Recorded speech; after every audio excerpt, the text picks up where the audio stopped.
I think a lot of people have family members and loved ones that believe in them. I do, and I think a lot of people have that. But what I've learned over the years is the fact that other people believing in you isn't enough at all.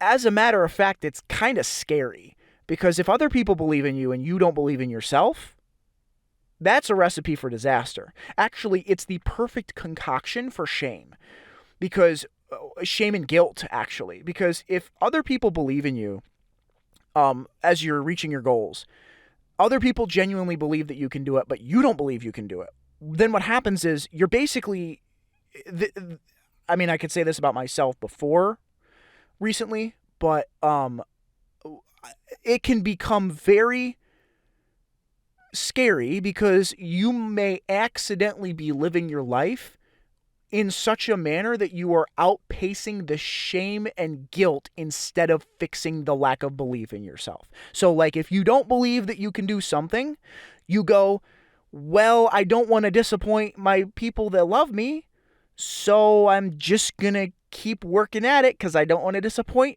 them, but you never actually work to resolve the lack of belief in yourself. This is me in a lot of ways.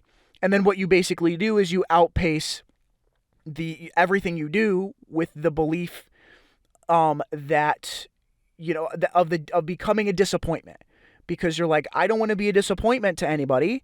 I don't want my parents and family members and loved ones to be disappointed in me, so I have to do a good job. And so you go, maybe, God forbid, down a career path you're not interested in that has maybe student loans attached to it. Holy moly. Or you pick a career path, or you make life decisions, but you don't make them for yourself. You make them based on the belief that you don't want to live in shame, and you don't want to experience the shame that would be associated with the disappointment that you would be to the people that support you. And I will say, just kind of as a default, that growing up, that is a big part of growing up, is outpacing that shame. And not only outpacing it, like recognizing that, but then slowly being able to recognize that shame and slowly overcoming the shame and beginning to believe in yourself.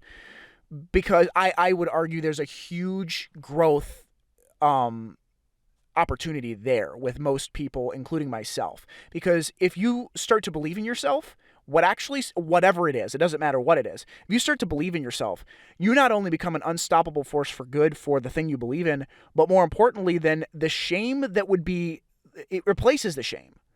Because then you kind of go, well, if I believe in myself and I can do it, then if I go in any sort of tangential direction from where I originally planned to go, then the people that thought I was going to go in that direction that become like disappointed doesn't affect me. So if you're like, I want to be a doctor, and you go to medical school and your parents shovel out $200,000 for you to go, and they're like, we love you, son, this is so amazing, you do it. And then you go to become a doctor, and you're doing this, and you're doing a residency and you hate it, and you go, this sucks. I thought this was going to be great.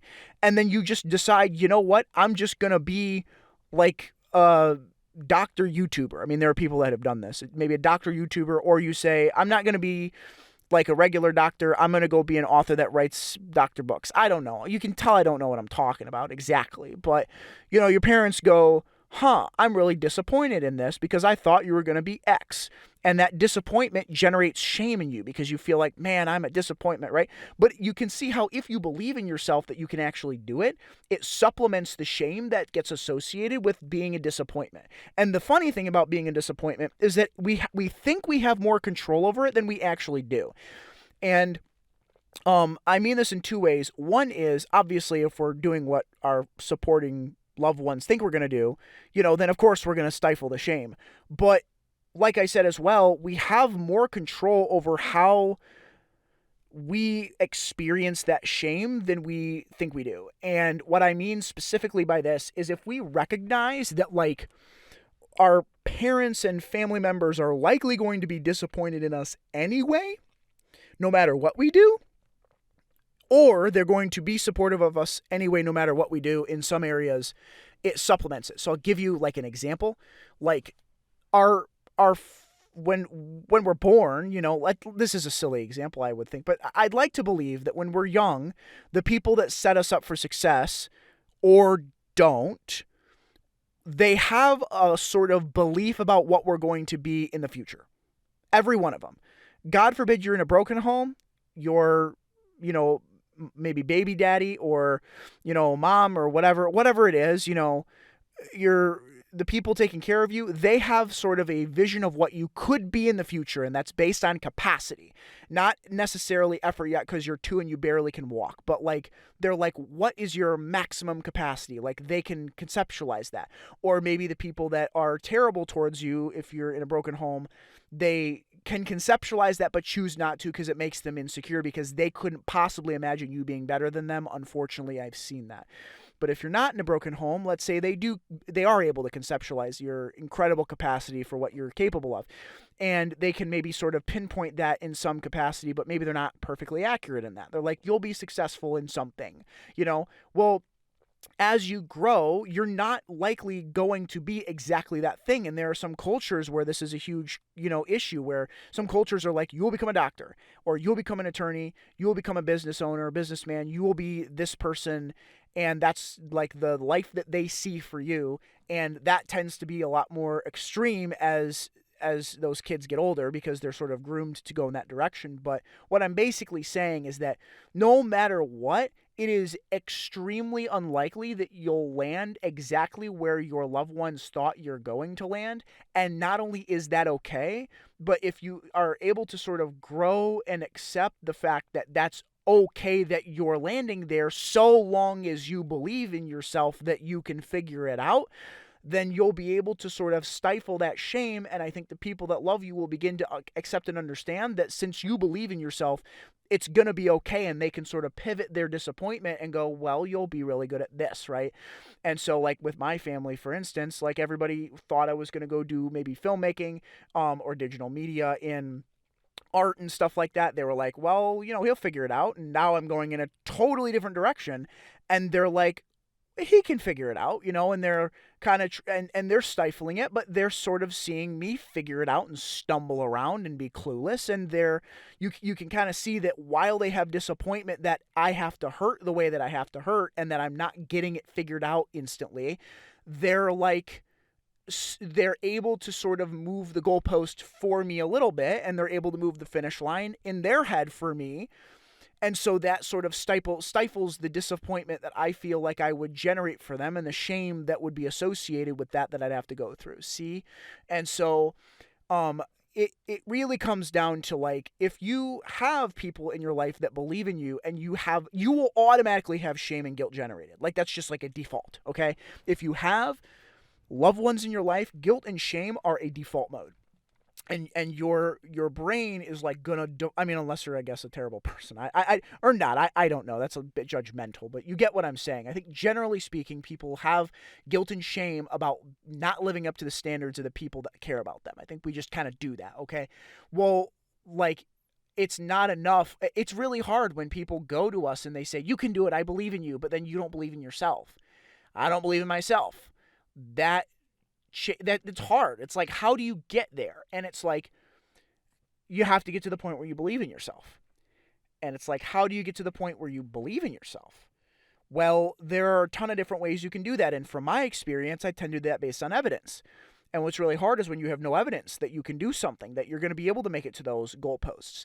And there are times where you have to actually build delusional goals for yourself because you have no evidence that they're going to be successful. But as you set delusion, I'm actually specifically using the word delusion because it's based on nothing and it could be completely a farce, right? But if you set delusional goals for yourself that are still reasonable, like they're not like be an astronaut, or maybe they are, I don't know, work for NASA or something. But you set a goal for yourself and then you still break it up into sub goals and then you still tackle those, and you do that in a way that allows you to sort of see progress towards the goal. Then you start to generate a belief that you can actually reach that goal, and that's the believing in yourself. Like that all happens outside of anybody's belief in you. And setting a goal and then moving towards that goal independent of anybody that loves you is a really hard growth spurt that happens anywhere from maybe young adolescence, unfortunately for some people, but let's say anywhere from like 18 to 25, because I'm 25 and that's kind of happening to me lately. But it can happen later. I mean, it can happen at different points, but it's a huge area of pain and growth for a lot of people, myself included. And that's kind of what I'm feeling. Like I'm having that a lot, and I'm recognizing that I can't live in the shame and the guilt of not being what my parents thought I was going to be by the time I got there. Everybody was like, this, Leviathan's going to be making movies and all this stuff. And I was just like, I hope so. I don't believe in myself, but you guys seem to, so that's good enough. And it's like, no, at some point, other people believing in you isn't enough. You got to believe in yourself too.